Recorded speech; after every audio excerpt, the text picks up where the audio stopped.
Bonjour et bienvenue à l'émission Bien manger pour une bonne santé. Aujourd'hui, nous avons un invité très spécial. Pour des raisons d'anonymat, nous allons l'appeler Julien. Pouvez-vous nous expliquer votre situation de vie? Premièrement, je voudrais vous remercier de m'accueillir sur votre plateau ce matin. Ma condition de santé est... Je suis né avec une malformation au niveau des reins, donc j'avais une polykystose rénale et une insuffisance rénale accrue. Une polykystose, c'est des reins polykystiques, donc ils sont plus gros que la normale et ont des kystes dessus. Dès mon plus jeune âge, vers environ 5 ans, il a commencé à avoir une dégénérescence accrue de mes reins. Donc à l'âge de 9 ans, ils ont dû me les enlever. Et depuis ce temps, je vis grâce à l'hémodialyse. Ça a dû être éprouvant. Effectivement. Y a-t-il des choses que vous ne pouvez pas manger? Je ne peux pas manger de sel, je ne peux pas manger trop de protéines, je ne peux pas manger trop de fruits et légumes, je ne peux surtout pas manger de potassium, de sucre et je ne dois pas trop boire d'eau. Oh, ça doit pas être facile tous les jours. Non, effectivement.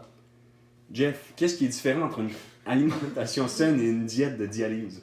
Ok, ben, premièrement, j'ai droit à maximum 1,5 once de viande par jour, préférablement de la viande blanche, donc de la viande de volaille, donc du poulet, ou du poisson, parce que c'est ça qui a le moins de protéines, c'est ça qui a le moins de potassium. Aussi, je ne peux manger seulement 3 à 4 portions de fruits par jour, donc 3 ou 4 fruits, parce que sinon c'est un taux de glucose ou de sucre beaucoup trop élevé, et ça peut être dangereux pour moi. Je ne peux pas manger beaucoup de pain et céréales, de légumineuses, car le potassium est très élevé, les protéines, le gras trans, et je vais vous raconter une petite anecdote. J'avais un ami, ça me touche particulièrement, j'avais un ami qui voulait mettre fin à ses jours à cause que la maladie c'est vraiment difficile. Puis pour ce faire, il a mangé 5 bananes. Dans des bananes, il y a énormément de potassium, donc il s'est empoisonné, puis une heure après, il est mort. Donc tout ce qui est potassium, sel, parce que ça reste dans notre sang et ça peut être très dangereux. Sinon, je ne peux pas boire d'alcool parce que, mettons, je pogne une brosse, ben tant que je ne me suis pas fait filtrer mon sang, ben je suis pacté. Des affaires comme ça, donc je ne vais pas m'imposer, donc j'amène ma propre nourriture.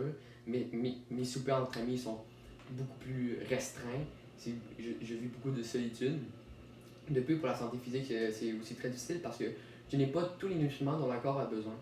Je manque beaucoup de nutriments comme je manque des protéines, du sucre, des vitamines, des choses comme ça parce que je pourrais en mourir. Donc, il faut que je fasse attention, il faut que je me repose souvent.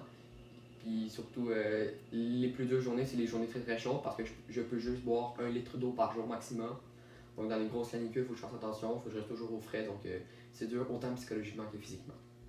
C'est vraiment dommage. Comment arrivez-vous à vivre cette situation dans la vie de tous les jours? Arrivez-vous à faire du sport, même si vous devez faire attention à ce que vous mangez? Avez-vous de l'énergie pour une journée complète? Effectivement. Premièrement, ça ne s'apprend pas du jour au lendemain à vivre avec une maladie comme ça.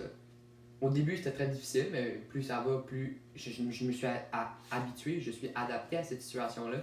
Mais effectivement, pour faire des sports, il faut que je fasse attention à la chaleur, il faut que je fasse attention à la durée. Parce que j'ai déjà joué au tennis puis je me sentais pas bien après parce que je manquais de nutriments et j'avais donné un effort trop grand. Il faut que je fasse attention justement à la chaleur à cause de l'eau. Mais sinon, ça devient une habitude. Tu apprends à vivre avec ça, mais ça reste quand même éprouvant jour après jour. Eh bien, merci beaucoup, Monsieur Roberto. Donc, c'était bien manger pour une bonne santé. Nous nous revoyons à la semaine prochaine.